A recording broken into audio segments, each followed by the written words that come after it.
नमस्कार, NB news देख रहे हैं आप। मैं हूं आपके साथ नेहा। हिमाचल प्रदेश विधानसभा का बजट सत्र 10 मार्च से शुरू होने जा रहा है। इससे पहले शिमला विधानसभा परिसर में सर्वदलीय बैठक की गई। विधानसभा अध्यक्ष कुलदीप सिंह पठानिया की अध्यक्षता में हुई इस बैठक में विपक्ष की ओर से नेता प्रतिपक्ष जयराम ठाकुर और बीजेपी विधायक दल के मुख्य सचेतक सुखराम चौधरी शामिल हुए।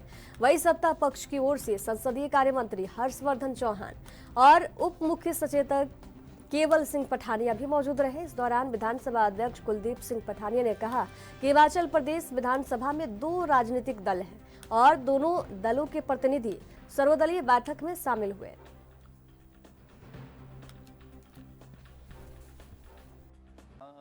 जैसा आप जानते हैं कि आज सर्वदलीय मीटिंग जो थी वो विधानसभा में हमने रखी थी और अभी हमारे यहाँ 2 ही दल हैं, कांग्रेस पार्टी और भारतीय जनता पार्टी, और इन्हीं दोनों दलों से चुने हुए माननीय सदस्य हैं। तो नेता प्रतिपक्ष माननीय श्री जयराम जी और पार्लियामेंट्री अफेयर मिनिस्टर माननीय श्री हर्षवर्धन जी और सुखराम चौधरी जी जो व्हिप हैं भारतीय जनता पार्टी के चीफ व्हिप, और डिप्टी चीफ व्हिप केवल सिंह पठानिया, ये 4 ही सदस्य हैं इसमें। तो सारे आए हैं और जो आशंकाएं आप व्यक्त कर रहे थे वो आशंकाएं निराधार हुई। जैसा मैं कह रहा था आपसे कि अगर कोई व्यक्तिगत पर्सनल एंगेजमेंट्स या कोई ऐसे कारण हों जो पिछली बार हुआ था, और अभी मेरी दूरभाष पर भी सभी से बात हुई है और आज की मीटिंग में सारे उपस्थित हैं। बड़े सौहार्दपूर्ण वातावरण में अभी हमने चर्चा की है और पूरा जो कैलेंडर है विधानसभा का उस पर चर्चा हुई है और डिस्कशन में 2-3 इश्यूज आए हैं जो माननीय नेता प्रतिपक्ष की तरफ से, विशेष रूप से जो होली के बाद जो सैटरडे वर्किंग डे है उसमें अभी तो सहमति है दोनों दलों की। अभी बिजनेस एडवाइजरी कमेटी में भी मीटिंग हो जाएगी कि अगर दोनों दलों में सहमति होगी तो सत्र का जो समय है, क्योंकि हमने पर्याप्त समय सभी सामान्य सदस्यों को मिले अपने विचारों की अभिव्यक्ति करने के लिए, इसलिए वो 4-4 दिन का समय। विधानसभा का बजट सत्र कल से शुरू होने जा रहा है और उससे पहले एक जो परंपरा रही है उसके अनुसार जो है वो सभी दलों की बैठक होती है। अब हिमाचल प्रदेश में अब दल सिर्फ 2 ही हैं, कांग्रेस जो सत्ता में है और विपक्षी दल भारतीय जनता पार्टी है। तो दोनों दलों के जो हमारे जो बैठक होनी थी वो बैठक हो चुकी है। सत्र महत्वपूर्ण है और हमने इस बात के लिए ज़रूर गुंजाइश निकालने के लिए आग्रह किया है कि चर्चा के लिए हमको ख़ासतौर से विपक्ष को उसमें ज़्यादा अहमियत दिया जाए, महत्व दिया जाए, क्योंकि जनहित के जितने भी मुद्दे उठाने की अगर बात में हम जाते हैं तो विपक्ष की उसमें बहुत महत्वपूर्ण भूमिका है। और उसके साथ में हमने कुछ और भी सुझाव सेशन के संबंधित हमने दिए हैं, जो होली की छुट्टी है, फिर वर्किंग डे है, उस सारी चीज़ को लेकर के हमने कहा कि उस सारी चीज़ को लेकर के भी विचार किया जाए कि कैसे हम। आज माननीय अध्यक्ष श्री कुलदीप सिंह पठानिया जी ने बजट सेशन शुरू होने से पूर्व परंपराओं के अनुरूप जो है सर्वदलीय मीटिंग रखी है और हमें खुशी है आज हमारे पूर्व मुख्यमंत्री जयराम जी और चीफ व्हिप भाजपा के श्री सुखराम चौधरी जी ने भी जो है इस मीटिंग में भाग लिया है और विस्तृत रूप से हर पहलू पे हमने चर्चा की है किस तरह से इस सदन का संचालन जो है वो स्मूथली चले। और हम चाहते हैं कि सरकार की ओर से कि जो विपक्ष है वो सदन में पार्टिसिपेट करे, सदन में अनेक प्रकार के मुद्दे जो है वो लाए, क्योंकि बजट सेशन है, बजट सेशन लंबा सेशन है, 16 दिन का सेशन है, जिसमें गवर्नर एड्रेस पे जो है माननीय सदस्य 4 दिन चर्चा करेंगे और बजट की प्रस्तुति मुख्यमंत्री जी 17 मार्च को करेंगे और बजट पे भी 4 दिन की चर्चा जो है सभी विधायक जो करेंगे और 3 दिन जो है वो कट मोशन के लिए जो है अलग अलग डिपार्टमेंट्स के कट मोशन के लिए यहाँ रुकेंगे एक छोटे से ब्रेक के लिए, जल्द हाजिर होंगे। देखते रहिए एएनबी न्यूज़।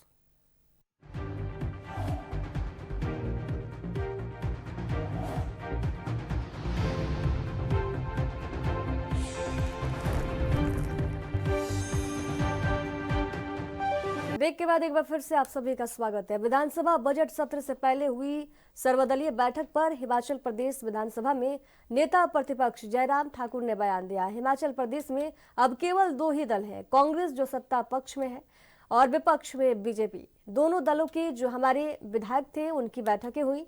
हमने इस बात का आग्रह किया है कि विपक्ष को चर्चा के दौरान ज्यादा महत्व दिया जाए, क्योंकि जनहित के मुद्दे उठाने की दृष्टि से विपक्ष की बहुत महत्वपूर्ण भूमिका है। हम विपक्ष हिमाचल प्रदेश की विधानसभा में जनहित के मुद्दों को उठाएंगे।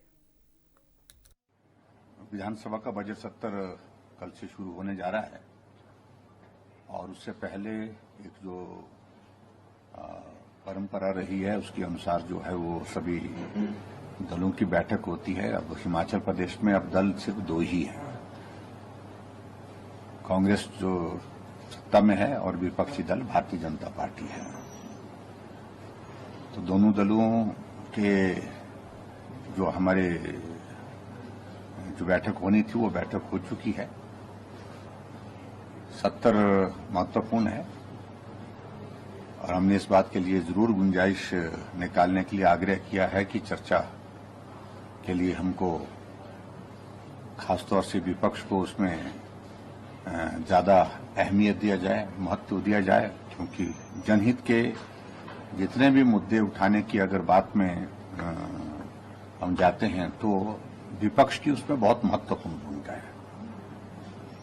और उसके साथ में हमने कुछ और भी सुझाव सेशन के संबंधित हमने दिए हैं, जो होली की छुट्टी है, फिर वर्किंग डे है, उस सारी चीज को लेकर के हमने कहा कि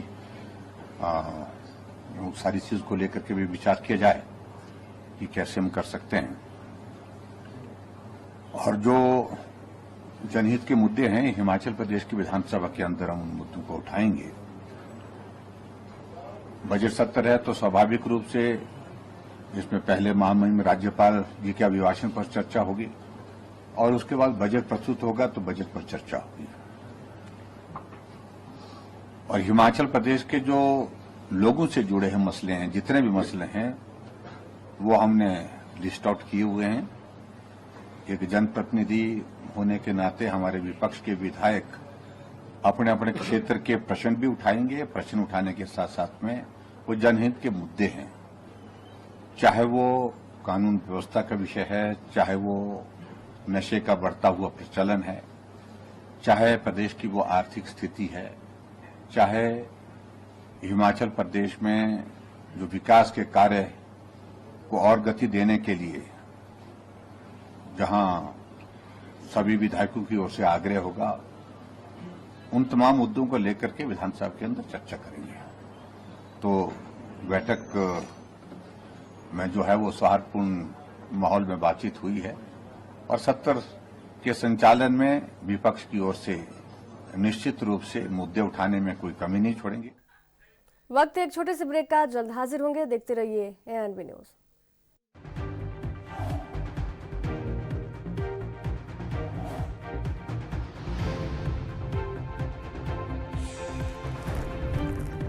एक बार फिर से आप सभी का स्वागत है। हिमाचल के कांगड़ा में खैर माफियाओं का आतंक फैला हुआ है। वन विभाग के मिली भगत के आरोपों के बीच जंगलों से खैर के पेड़ों की अवैध कटाई जोरों पर है।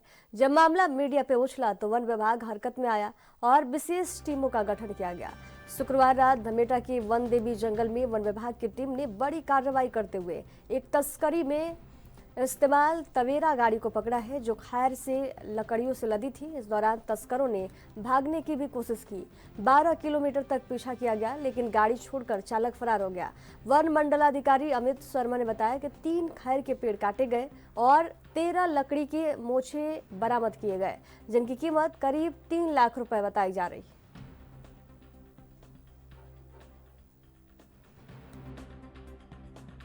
एक्टिव रहते हैं इन 3 महीनों में, परंतु कुछ धमेटा हमारा जो ब्लॉक है थोड़ा सेंसिटिव है, एडजॉइनिंग पंजाब है, तो वहाँ पे 2-3 हमारी बीट्स खाली हैं, थोड़ा सेंसिटिव ज़्यादा हो गया था। तो 2-3 घटनाएं पिछले 2-3 महीने में घटी हैं वहाँ पे। ये 4-4, 5-5 पेड़ करके काट रहे थे सरकारी जंगलों से। तो हमने कल 4 टीमें गठित करी थी। हमने एडजॉइनिंग ब्लॉक से एक बीओ, उनके साथ 2-2 गार्ड हमने एकत्रित करे थे और हमने खुद, मैं स्पॉट पे था, एसीएम मेरा स्पॉट पे था, तो भी हमने सारा रैकी किया पूरा एरिया वहाँ का और 5-6 जगह हमने नाकाज प्लेस किए थे। तो 3 उन्होंने रात को पेड़ काटे हैं फ्रेश, वो हमने उनको रंगे हाथों पकड़ा है। जब हम उनको चेज़ कर रहे थे तो लगभग 10 किलोमीटर का हमने चेज़ किया उनका, तो 3 मोटरसाइकिल पे थे अपराधी, वो मोटरसाइकिल छोड़ के भाग गए और गाड़ी से भी तीनों कूद गए, चलती गाड़ी से तीनों कूद गए, गाड़ी वैसे ही छोड़ के चले गए। और गाड़ी हमने सीज़ करी है जिसमें खैर के डिफरेंट क्लासेस के लोग पाए गए। पैसेंजर व्हीकल है, ये तलवाड़ा की रजिस्टर्ड गाड़ी है और हमारी कस्टडी में रे में खड़ी है। अच्छा, तो अभी तक पहचान नहीं हो पाई कि कहाँ के लोग थे या कोई? उसमें आरसी मिली है हमें, आधार कार्ड मिला है, हमें पता लग चुका है किसकी गाड़ी है और हम उसको उसके पूछताछ करने जा रहे हैं। कितनी सर बरामदी कितनी हुई लकड़ी की? 13 नग बरामद किए हैं और 3 पेड़ों का ये माल है, लगभग 2.5 से 3 क्यूबिक मीटर का माल है, जिसकी कीमत लगभग 2.5 से 3 लाख रुपए के करीब है। तो सर इस माफिया को रोकने के लिए मतलब विभाग की आगे की क्या तैयारी है, किस प्रकार की प्लानिंग है? हम बड़े ही रैपिड फायर मोड में हैं इस ब्लॉक में, इसके एडजॉइनिंग ब्लॉक्स में। हम लगातार अगले 20 दिन लगातार 24 घंटे नाका नाइट रेड करने वाले हैं। हमें ये गैंग का पता था पहले से ही, पर ये काफ़ी लोग हैं, 60-70 लोग हैं और ये काफ़ी तरह की इलीगल एक्टिविटीज़ में इन्वॉल्व होते हैं। माइनिंग में ये इन्वॉल्व हैं, एनडीपीएस में ये इन्वॉल्व हैं और ये खैर माफिया भी है और जहाँ इनका दाव लगता है वहाँ ये अपराध करते हैं। ये हिमाचल से है या पंजाब से है या क्या है? इसमें से हिमाचल के भी कुछ लोग शामिल हैं और पंजाब से भी ऑपरेट करते हैं। लकड़ी ये पंजाब में बेचते हैं। जो इनका मेन है, जो लीडर है, वो पंजाब से है? वो है हिमाचली है पर रहता पंजाब में। रहता पंजाब में। जी। अच्छा अच्छा।